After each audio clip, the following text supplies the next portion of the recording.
Assalamualaikum warahmatullahi wabarakatuh. Saya akan lanjutkan kuliah ekonometrika ya. Ini pertemuan ke-12.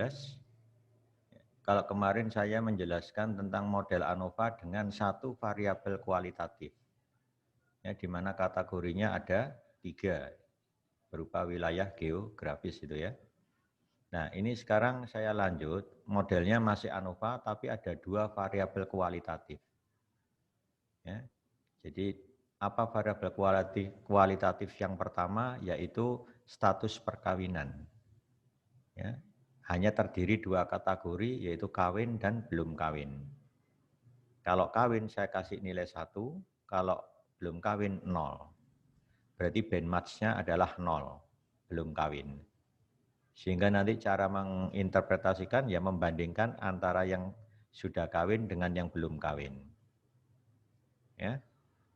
Yang kedua, variabel kualitatifnya adalah tempat tinggal. Di sini hanya saya bedakan 2 kategori, tinggal di selatan dan bukan selatan. Kategori bandmatch-nya ya, atau base-nya adalah bukan selatan. Berarti nanti kalau kita ingin menginterpretasikan, Y-nya di sini adalah upah per jam. Jadi rata-rata upah per jam pegawai yang tinggal di selatan dibandingkan yang tinggal bukan di selatan. Atau rata-rata upah per jam pegawai yang sudah kawin dibandingkan yang belum kawin. Ya, itu secara garis besarnya seperti itu. Tidak ada variabel kuantitatifnya. Ya. Jadi modelnya masih ANOVA. Nah, ini nanti kalau kita inputkan datanya D2 itu ya hanya 10 ini. D3 juga 10, tapi ini maknanya berbeda dengan yang kita bahas minggu kemarin. Lihat, penulisan sama tapi sama sekali beda. Nah, kan sama kan? Kalau ini menyangkut satu variabel dummy tapi kategorinya 2, kategorinya 3. Maka nulisnya nanti ada D2, D3, nilainya berupa pasangan. 1, 0 berarti daerah 1, 0, 1 berarti daerah 2, 0, 0 berarti daerah 3. Beda dengan yang ANOVA yang ini. Ya. Nah, dengan ANOVA ini sangat beda. Ini bacanya adalah status perkawinan dan tempat tinggal. Nah, beda ya, meskipun modelnya sama. Hati-hati ya, menginterpretasikan juga beda. Nah, di sini saya ambil gambaran dari 528 orang pada bulan Mei tahun 1985 yang diamati adalah upah per jam dalam hubungannya dengan status perkawinan dan daerah tempat tinggal. Model regresinya adalah seperti ini. Nah, setelah diestimasi hasilnya ketemu ini. Ini adalah simpangan baku koefisiennya, ya, koefisiennya ini. Ini simpangan baku dari koefisien yang ada di sini. Ini simpangan baku dari interceptnya. T ini adalah rasio T-nya diperoleh dari nilai penduga dibagi simpangan baku ketemu ini. Jelas ini signifikan karena sudah 2 koma ya. Signifikan kalau pakai alfa 5%. Ini pun sangat signifikan ya, makin kecil. Jadi dua-duanya signifikan. Nah, bagaimana kita menginterpretasikan hasil ini? Kalau kita pandang ini sebagai satu model, gitu, maka kalau saya ingin mendengar bagaimana sih rata-rata upah per jam? Rata-rata upah per jam ya, berarti apa? Kalau statusnya sudah kawin dan tinggal di daerah selatan. Nah, berarti upah per jamnya apa? Ini ditambah itu, dikurangi itu. Nah, tinggal ngitung aja. Gunakan kalkulator ketemu kan? Yang jelas gambarnya berupa garis datar. Gitu ya. Nah, yang mirip dengan yang minggu lalu saya jelaskan itu. Nah, sekarang bagaimana kalau rata-rata upah per jam untuk yang sudah menikah atau kawin, tapi tinggal di daerah bukan selatan. Berarti ini yang 0, ini 1. Berarti cukup ini ditambah ini.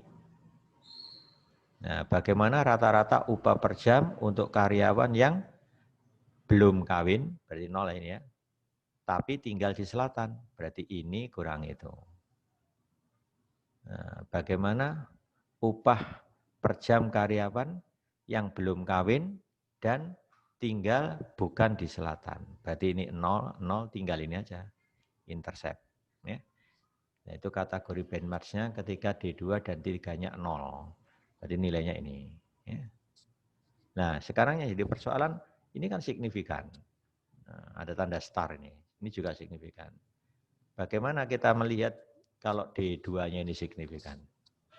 Ingat D2 tadi adalah status perkawinan. Berarti apa? Upah, berarti kan? Upah per jam karyawan yang sudah kawin, ya, lebih tinggi dibanding upah per jam karyawan yang belum kawin. Nah, dibandingkan terhadap benchmark, ya, dengan memperhatikan faktor yang lain, yaitu variabel lainnya tetap. Jadi yang diamati ini, karena ini signifikan, ya, ditandai dengan P value-nya itu kurang dari 5%, gitu ya. Itu berarti apa? Upah per jam karyawan yang sudah kawin lebih tinggi dibanding yang belum kawin. Melihatnya itu. Ya, jadi ingat ini biner, ya. Daminya biner, hanya bernilai 0, 1. Nah, sekarang ini ternyata juga signifikan. Signifikan. Bahkan ini sangat signifikan, ya, hampir 0 ini. Apa ini maknanya? Kalau diinterpretasikan berarti apa? Rata-rata upah per jam karyawan yang tinggal di selatan, ya, lebih rendah dibanding yang tinggal di bukan selatan. Bukan selatan. Begitu ya cara menginterpretasikannya. Nah, seperti itu. Karena ini signifikan, bisa diartikan lebih rendah kan berarti berbeda. Kenapa lebih rendah? Karena ini tandanya negatif. Jadi lebih rendah. Kalau ini plus berarti lebih tinggi. Ya, lebih tinggi. Lebih tinggi dari yang apa? Yang belum kawin. Gitu ya. Itulah cara menginterpretasikan model ANOVA dengan dua variabel kualitatif. Ya. Ini sudah saya terangkan, ini tadi penjelasannya. Kalau ingin tahu realnya seperti ini. Rata-rata upah per jam, ya, realnya kan, sekitar 8,81 dolar. Ya, itu diambil dari sini. Nah, ini saya bulatkan aja 8,81 supaya membaca angkanya nggak terlalu panjang gitu ya. Nah, berarti rata-rata upah per jam itu apa? Untuk karyawan yang belum kawin dan tinggal bukan selatan, berarti benchmark. Nah, ini sebagai pembanding ya, itu penjelasannya ini tadi. Nah, sekarang kita lihat secara individunya ya. Rata-rata upah per jam, ya, orang yang menikah berarti kawin, toh, lebih tinggi dibanding yang benchmark apa? Belum kawin. Seberapa besar tingginya? Ini saya bulatkan 1,1 dolar. Nah, ini 1,1 dolar. Pembulatan dari ini ya. Jadi lebih tinggi 1,1 dolar dibanding yang belum kawin. Kalau ini lebih rendah 1,67 dolar dibanding yang tinggal di bukan selatan. Begitu ya. Ini penjelasannya. Nah, ini yang status sudah kawin tadi lebih tinggi kan, 1,1 dolar. Realnya berapa kalau gitu? Ya, intercept ditambah 1,1, jadi 9,91. Nah, itu kalau nilai realnya itu. Jadi dikatakan lebih apa?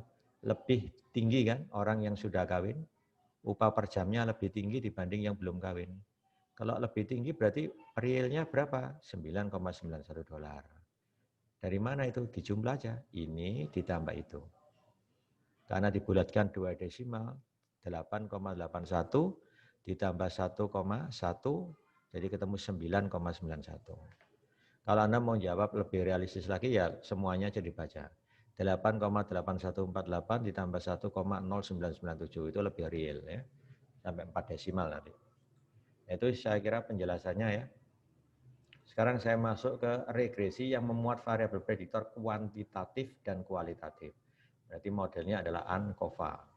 Ini saya terangkan di awal ya. Untuk model ANCOVA, ini langsung aja. Modelnya seperti apa? Seperti ini. Kalau di awal saya menghapus ini, ya, modelnya jadi ANOVA kan, hanya memuat letak geografis saja kan. Ada 3 wilayah itu. Nah, penjelasannya sama. D2 sama dengan 1 berarti tinggal di wilayah utara timur dan utara tengah. 0 untuk yang lain, kan gitu penjelasannya. D3 tinggal di daerah selatan, ya, D3 sama dengan 1 tinggal di daerah selatan, dan 0 untuk yang lain. Bandmatch-nya apa? Tinggal di barat. Nah, berarti apa? D2-nya 0, D3-nya juga 0. Itu bandmatch-nya. Berarti kalau saya analisis, model 6.9 ini terbagi menjadi 3 model. Kenapa? Karena variabel dummy-nya itu terdiri dari 3 kategori. Berarti ada 3 model. Model pertama, bandmatch-nya dulu. Paling gampang ya, berarti tinggal di daerah barat kan. Ini 0, ini 0. Berarti apa modelnya? Rata-rata gaji guru yang tinggal di wilayah barat tinggal beta 1 ditambah beta 4 XI plus UI. Ya. Kalau rata-rata gaji guru yang tinggal di daerah utara tengah dan utara timur dan utara tengah, berarti ini 1, ini 0, berarti rata-rata Y, beta 1 ditambah beta 2 plus beta 4 XI plus UI. Oh, maaf, kalau ditanya rata-rata berarti UI-nya hilang ya. Nah, jadi apa? Ekspektasi YI sama dengan beta 1 tambah beta 2 plus beta 4 XI. Kalau tinggal di wilayah barat, ekspektasi YI sama dengan beta 1 ditambah beta 4 XI. Gitu aja. Kalau tinggal di wilayah selatan, berarti ini yang 1, ini 0. Berarti apa? Ekspektasi YI sama dengan beta 1 ditambah beta 3 plus beta 4 XI. Sudah begitu. Itu modelnya ada 3. Nah, karena ada tambahan ini berarti bentuknya garis lurus jadinya. Ini kan bisa digambar dalam bentuk dimensi 2 saja, ya. Dimensi 2 ya. Nah, bagaimana gambarnya kalau kita gambar seperti ini? Yang wilayah barat tadi. Nah, ini interceptnya tadi 13,269 plus 3,29X. Ini slope-nya. Lihat slope-nya sama, berarti garis ini saling sejajar atau paralel. Gitu ya. Yang membedakan hanya interceptnya. Ini namanya model ANCOVA dengan satu variabel prediktor, gitu, satu variabel prediktor, dan tidak ada interaksi antara dummy dengan prediktornya. Gitu ya. Gambarnya sederhana begini. Jadi 3,29 itu sebenarnya dari angka yang sudah dibulatkan. Nah ini saya bulatkan 3,29 untuk memudahkan baca aja ya. Kalau mau lengkap ya ini 3,2889 ya, itu lebih valid. Ya, itu penjelasannya. Ya, jadi contoh model ini, ANCOVA ini penerapannya adalah pendapatan guru tadi dan pengeluarannya adalah X. Nah, pengeluaran murid ini ya. Ini di 51 negara bagian. Ya, ini hasilnya. Lihat ini pengeluaran murid sangat signifikan. Yang tinggal di daerah mana ini selatan tidak signifikan. Yang tinggal di daerah utara timur dan utara tengah signifikan. Signifikan, ya, P-value-nya kurang dari 5%. Nah, berarti kalau kita gambarkan, ini kan signifikan ya, berarti apa? Rata-rata gaji guru yang tinggal di utara timur dan utara tengah, gitu, itu akan berbeda dengan yang tinggal di barat. Nah, ini signifikan. Berbeda dengan yang tinggal di barat. Artinya, garis regresi yang di wilayah mana? Wilayah utara timur dan utara tengah tidak jauh berbeda dengan garis regresi yang tinggal di wilayah barat. Jadi yang digambarkan sekarang garis. Jadi yang barat tadi ini, utara timur dan utara tengah ini sebenarnya tidak jauh beda. Ya, ditandai dengan apa? Koefisiennya signifikan tadi. Nah, ini kan signifikan.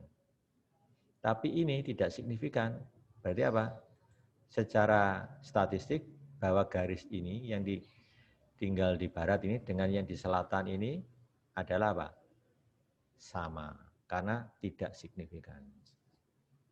Ingat ya, secara statistik loh ini, dari secara pengujian itu adalah sama. Ya itulah penjelasan tentang signifikan dan tidak signifikannya. Ya, gambarnya sudah jelas seperti ini. Ya, yang membedakan hanya intercept, slope-nya sama semua, yaitu 3,29. Nah, sekarang saya lanjutkan bagaimana kita melihat persoalan ya untuk kasus lain di sini. Di sini adalah Chow mengenalkan struktur dari model regresi di mana dia mengilustrasikan hubungan antara tabungan dan pendapatan. Save sama income. Ya, datanya ini diambil dari data sekunder di Amerika sana tahun 70 sampai 95. Ya kan? Nah, di tahun ini dia membagi menjadi 2 periode. Periode 1 itu mulai tahun 70 sampai 81, ini 1981. Periode kedua lanjutannya 1982 sampai 1995. Apa ada perbedaan di 2 periode itu? Nah, maka Chow menawarkan modelnya yang bisa mengcover penjelasan ini. Modelnya adalah dengan mengalihkan interaksi antara dame dengan variabel kuantitatifnya. Tinggal nambahkan lagi D kali X. Nah, itu sudah bisa menggambarkan 4 keadaan. Nah, menarik ya. Nah, apa 4 keadaan itu bisa seperti ini? Ini hubungan antara tabungan dengan pendapatan. Tabungan dengan pendapatan. Untuk kondisi pertama yang model A ini, intercept dan slope-nya sama. Nah, seperti ini kejadiannya. Yang kedua, intercept beda, slope-nya sama. Berarti sejajar. Yang ketiga, intercept sama, slope-nya berbeda. Jadi nyebar gini. Dan yang terakhir, beda intercept dan beda slope. No, kemiringannya beda. Ini agak datar, ini lebih curam. Ya. Inilah yang menarik dari uji Chow. Model yang dia tawarkan itu bisa mengcover 4 kemungkinan ini. Kalau nanti intercept-nya itu signifikan, slope-nya juga signifikan, menandakan model 4 yang dipilih. Ya, bukan 1, 2, 3. Gitu ya. Kalau intercept-nya tidak signifikan berarti dianggap sama kan. Slope-nya intercept-nya ini signifikan, slope-nya juga signifikan, seperti ini. Maka kita dapat hasil intercept sama, slope-nya berbeda. Ya. Bisa jadi kejadiannya seperti ini. Beda intercept, slope-nya yang sama. Ya. Artinya apa? Koefisien dari D kali X-nya itu tidak signifikan, kan berarti sama. Tapi intercept-nya yang signifikan. Nah, berbeda kan? Nah, berbeda. Jadi gambarnya jadi gini. Kalau dua-duanya tidak signifikan, baik intercept maupun slope, berarti gambarnya seperti ini. Nah, itulah penjelasan dari 4 kemungkinan dari uji Chow ini. Bagaimana modelnya? Nah, itu nanti kalau digambarkan, gambar keempat ini sudah saya jelaskan tadi di sini. Saya nggak perlu jelaskan ulang ya. Sekarang langsung ke sini. Nah, ini modelnya. Jadi uji Chow itu model yang ditawarkan seperti ini. Kan kalau kita bahas awalnya kan hanya ada D sama X, nggak ada interaksi. Ternyata Chow menawarkan interaksi D kali X, ini tujuannya untuk membedakan slope. Bisa saja slope-nya ini berbeda ya, antar periode ini. Nah, maka dia nambahkan komponen ini. Kalau ini saya hilangkan, pasti apa slope-nya sama. Gambarnya mesti jajar gini. Nah, yang awal kita bahas. Ketika nambahkan interaksi, bisa saja gambarnya ada 4 kemungkinan. Ini yang ditawarkan oleh Chow. Nah, ingat ya, damainya adalah periode. Antara tahun 70 sampai 81 periode pertama diberi nilai 0. Antara 82 sampai 95 ini periode kedua diberi nilai 1. Ingat, damai isinya hanya 1, 0. Ya. Ini datanya. Datanya. Hubungan tabungan dengan penghasilan atau pendapatan. Ini data sudah saya potong, silakan difoto data lengkapnya ini. Nah, ini data lengkapnya. Ini masih nyambung di bawah ya. Silakan difoto. Nah ini sampai tahun 93 kan, 1993, lanjutannya ini. 1994 sama 1995. Ini datanya. Oke, ini variabel dummy-nya hanya berisi 0, 1. 0 ini periode 1970 sampai 1981. Yang satu ini data periode tahun 1982 sampai 1990. Ya, oke, seperti itu. Saya kembalikan lagi ke sini. Nah, setelah itu baru kita cek modelnya. Nah, ini model di periode 1. Periode 1. Di mana Pak? Dummy-nya 0. Ya, dummy-nya 0. Kalau dummy-nya 0 kan berarti suku yang ada D hilang, suku interaksi D dengan X juga hilang. Maka yang dibutuhkan hanya alpha 1 dan beta 1 XT. Nah, beda dengan yang periode 2, mulai tahun 1982 sampai 1995 ya. Bukan 90 tadi, saya salah baca. Nah, berarti apa? Di sini ada tambahan suku D. Nah, karena DT-nya 1 kan, ini koefisiennya D tadi. Nah, kalau ini interaksi tadi, antara D dikalikan XT. Karena D-nya bernilai 1 dikali XT kan berarti ketemu XT. Ketemu 1 kali XT kan XT. Jadi nanti beta 2 ya, tambah beta 1 XT. Nah, jadi ingat periode 1982 sampai 1995 itu diambil dari sini. Nah, dari sini. Ini ya. Ketika ini saya beri nilai 1 ya, maka ini jadi XT kan. 1 kali XT, XT. Beta 2 XT ditambah beta 1 XT kan jadi beta 1 plus beta 2 XT. Jadi nanti ketemu alpha 1 plus alpha 2 ditambah beta 1 plus beta 2 dalam kurung XT. Ya. Itu rumus untuk rata-ratanya ini. Nah ini akan kita bandingkan. Ya. Kalau hasil ini signifikan berarti apa? Interceptnya memang berbeda. Gitu. Kalau hasil ini juga signifikan, ini menunjukkan bahwa slope-nya juga berbeda. Maka gambar 4 yang memadai. Gambar 4 yang D ya, 4, oh kok gambar 4 ya. Gambar yang D, nah ini loh maksudnya, ini yang memadai. Namanya dissimilar regression. Kalau yang ini namanya concurrent regression. Kalau ini parallel regression, artinya regresi yang sejajar. Coincident regression, artinya baik intercept dan slope-nya sama. Namanya coincident regression. Ya. Nah ini tadi sudah penjelasannya ya.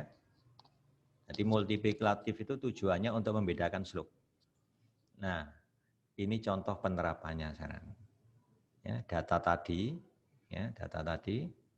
itu kalau saya hitung dengan regresi ketemu ini. Nanti silakan coba di Minitab. Ya, saya kira tinggal masukkan aja kalau di Minitab ke mode regresi tadi ya. Ini hasilnya. Ternyata D-nya signifikan apa enggak? Jawabnya signifikan. 4 koma itu sudah jelas signifikan. X juga sangat signifikan. Interaksinya sangat signifikan. Loh. Nah, kalau begitu slope-nya berbeda kan? Nah, ini kan ditandai. Slope berbeda, intercept juga berbeda. Berarti yang cocok model yang D. Ya, namanya apa kalau yang D tadi? Bahasa Inggrisnya. Nah, namanya adalah dissimilar regression. Ini modelnya. Dissimilar regression. Ya, gitu. Nah, saya kira tinggal diinterpretasikan aja. Ya, gitu. Nah, ini modelnya. Di periode 1 tahun 1970 sampai 81 ini kan alpha 1 plus beta 1 XT. Ya, tapi di periode 2 lebih ada tambahan. Beda intercept kan. Dan benar-benar interceptnya ini berbeda dengan itu. Karena signifikan tadi. Ya. Slope-nya juga benar-benar berbeda. Slope ini dengan slope ini. Ada perubahan kan? Sebesar berapa? Minus sekian. Nah, jadi ini kalau digambar, garisnya nanti, ya ini digambarkan dengan ini akan kelihatan nanti. Ya, gini bersilangan nanti dengan ini. Ya. Ini asalnya interceptnya berapa ini? 1,0161 naik tajam ini. Berarti yang satu di sana, ya, mungkin agak mendatar gini ya. Satunya itu di bawah curam gitu. 1, ini 0,8 ya, begitu. Nah, yang membedakan slogan. Pokoknya dia bentuk semacam persilangan ya. Ini modelnya. Ini hasil dari uji Chow. Nah, sekarang berikutnya. Ada juga kasus terjadi interaksi dalam variabel dummy. Nah, ini menarik ya. Dari mana taunya? Dari situasi pengalaman peneliti. Ternyata kalau kita lihat perusahaan-perusahaan di Amerika itu, jenis kelamin dan ras ini sangat berperan. Jadi kadang-kadang si pemilik perusahaan itu melihat dari jenis kelamin dan rasnya. Ya, itu dibedakan sama mereka. Kalau jenis kelaminnya wanita dibedakan dengan pria. Kalau pria kemudian kulit putih dan bukan Hispanik dikasih gaji yang tertinggi. Mungkin bisa begitu. Ya. Kalau wanita, tetapi bukan kulit putih dan bukan Hispanik dikasih agak rendah, di bawahnya laki-laki. Nah, pembedaan seperti itu bisa muncul. Nah, karena itu di sini modelnya dicoba dengan menambahkan interaksi antara dummy D2 dengan D3, sehingga modelnya nanti memuat YI sama dengan alpha 1 plus alpha 2 D2I plus alpha 3 D3I plus alpha 4 D2I kali D3I plus beta XI. Ini selalu muncul kan? Ini kan ANCOVA tadi ya. Nah, seperti itu modelnya. Nah, ini modelnya jadi seperti ini. Ya. Sama ini tadi kalikan kan nilainya D2, D3 kan hanya 0,1. Kalikan aja nanti kita ketambahan prediktor ini. Itu yang membedakan ya. Nah, itu bisa dianalisis. Nah, ini. Ketika D2-nya 1, D3-nya 1, artinya apa? Ya. Nah, ini penjelasan efeknya. Alpha 2 efek perbedaan jenis kelamin wanita. Itu namanya alpha 2. Alpha 3 efek perbedaan bukan kulit putih dan bukan Hispanik, berarti ras. Nah, alpha 4 interaksi ini yang D2 kali D3 tadi. Ya. Efek perbedaan untuk wanita bukan kulit putih dan bukan Hispanik. Kan berarti ada unsur jenis kelamin dan ras. Berinteraksi kan? Bacanya seperti itu. Alpha 4. Jadi ini alpha 2, alpha 3, alpha 4 mengukur perbedaan diferensial. Diferensial koefisien namanya. Ini untuk jenis kelamin diukur pakai alpha 2, lambangnya pakai D2 tadi. Nah, ini lambangnya pakai D3 untuk mengukur perbedaan ras. Ini untuk mengukur perbedaan apa? Interaksi antara jenis kelamin dan ras. Gitu ya. Ini modelnya seperti ini.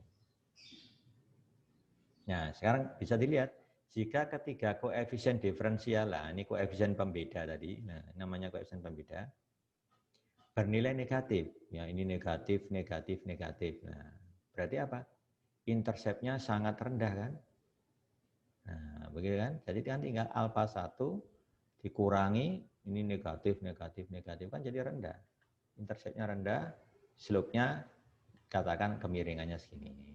Jadi ini gambarnya sama-sama garis lurus saling sejajar. Yang membedakan hanya intercept. Nah, ini dampak dari interaksi antar variabel dummy, gitu ya. Bisa saja nanti yang alpha 2 positif, alpha 3 negatif, alpha 4-nya negatif, berarti agak naik dikit. Nah, berikutnya. Ya, bisa jadi alpha 2, alpha 3 positif, alpha 4-nya negatif, naik lagi. Keempat, ketiganya positif, naik yang paling tinggi. Nah, nanti gambarnya membentuk pola seperti itu ya. Nah, itu ya. Yang jelas itu analisisnya. Silakan di analisis gitu ya. Ini kalau saya peragakan dengan Minitab, contoh kasus yang ada X-nya namanya ANCOVA ya. Di sini saya namai tabungan. Ya. Ini ada pengamatan. Ini saya besarkan aja. Nah, ini dummy-nya. Ini yang tinggal di 2 periode tadi ya. Tahun 19 berapa tadi? 70 sampai 81 ya. Itu berarti dummy-nya saya kasih nilai 0. Yang 82 sampai 95 saya kasih periodenya adalah 2. Ini. Tinggal masukkan modelnya. Ya. Ya, ini tabungan, ini Y-nya, penghasilan ini X-nya. Ya, dan kalau saya ganti nama Y, X nanti nggak mau karena sudah dipakai di sini. Ya, pakai nama aslinya gini juga nggak masalah. Ya. Tadi model yang kita tuliskan di sini, di mana? Y sama dengan alfa plus apa? Yang ada daminya tadi. Nah, yang ada interaksi, ini antara tabungan dan pendapatan. Nah ini kan modelnya berarti ada D, ada X, ada interaksi. Interaksi antara D dengan X. Apa ini? Pendapatan dengan D-nya. D-nya apa di sini? D-nya periode waktu yang isinya 01 tadi ya. Periode waktu berinteraksi dengan pendapatan. Mempengaruhi tabungan, gitu ya. Jadi kalau datanya tadi sudah saya inputkan begini, berarti saya harus nambahkan interaksi. Ya, ini sebagai D-nya tadi, saya interaksikan dengan apa? Penghasilan. Sesuai model yang dibahas ini. Nah, penghasilan atau pendapatan diinteraksi dengan periode. Ya. Jadi di sini saya tambahkan penghasilan, saya kasih kode P aja lah, dengan D. Nah, D gitu ya. Penghasilan dengan dummy gitu ya. Kalau ini dummy tak kasih kode D, belum dipakai ya D-nya ya. Nah, oke ini pakai. Oh, ini penghasilan ini X, X-nya sudah kepakai. Atau gini aja. Supaya lebih enak, ini saya hapus. Saya buat baru. Open worksheet. New aja ya. Oke. Nah, ini. Ini langsung saya copy.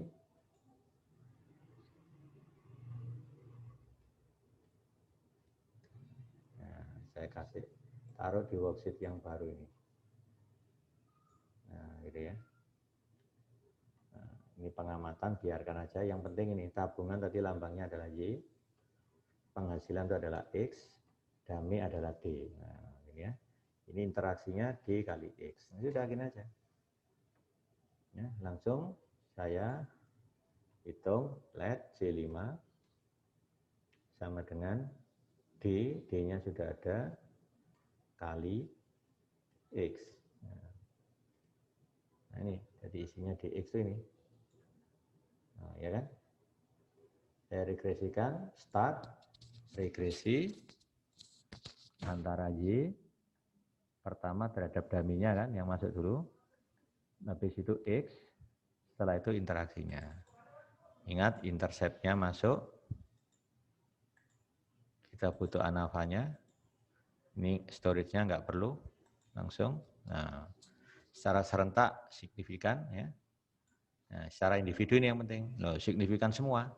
Baik D, X interaksinya signifikan. Ya, ini 1,02 dia bulatkan 1 ya. Jadi inilah hasilnya 1,02 plus 152.48D plus 0,0145X min 0,0655 D kali X. Ya. Nah, ini kalau di cross check hasilnya seperti ini, 1,0 ya. Ya ini ya, ini bahkan sampai 4 desimal ya, 4 desimal. Tergantung tampilannya, tampilan software. Kebetulan Minitab di sini hanya dipangkas sampai 2 desimal ya. Sampai 2 desimal aja. Nah, ini 0248 kan, yang 2 desimal. Tapi interaksinya ini sampai 5 desimal ya, tergantung tampilannya ini ya. Ya, jawabnya sama kan? Nah, yang penting signifikan. Nah, jadi ini kalau digambarkan, ini berarti apa? Ada perbedaan slope. Juga ada perbedaan intercept. Jadi di periode 2, gambarnya nanti bisa ditunjukkan. Kayak apa gambarnya nanti? Y dugaan atau Y topi sama dengan 1,0161 plus 1,52, 152, ini. Nah, itu interceptnya. Ditambah ini min itu. Nah, kali XT. Itu silakan digambar garisnya. Ya. Sedangkan untuk D-nya 0, ya, maka ini hilang, tinggal ini aja. Ya, untuk kalau D-nya 0 berarti masuk di periode berapa? Periode pertama, tahun 19, berapa tadi? 70, ya, sampai 1981. Maka garisnya nanti Y topi sama dengan ini ditambah ini aja. Setelah masuk periode 2, jadi ini ditambah ini, plus ini kurangi itu kali XT. Nah itu ya, jadi gambarnya nanti berupa garis yang bersilangan gini. Tapi sama-sama kemiringannya masih positif. Ya, kemiringannya masih positif. Karena apa? Ini dikurangi ini kan masih positif ini. Kecuali pengurangnya ini lebih besar ini, berarti kemiringannya jadi negatif. Ya. Ini masih positif. Jadi sudah kita peroleh, nah ini hasilnya. Kemiringannya positif, jadi ini agak turun dikit. Misalkan ini naik gini ya, yang ini agak turun dikit. Nah, gini ya. Nah, itulah modelnya. Ini contoh yang tadi saya terangkan ya. Upah per jam, ini ada kaitan antara jenis kelamin dan ras ini berinteraksi gitu ya. Nah, ini terjadi di perusahaan-perusahaan ini, mungkin di Indonesia juga. Ya, di Indonesia mungkin juga terjadi seperti itu. Kita nggak tahu ya. Oke, saya kira cukup di sini. Saya kira Assalamualaikum warahmatullahi wabarakatuh.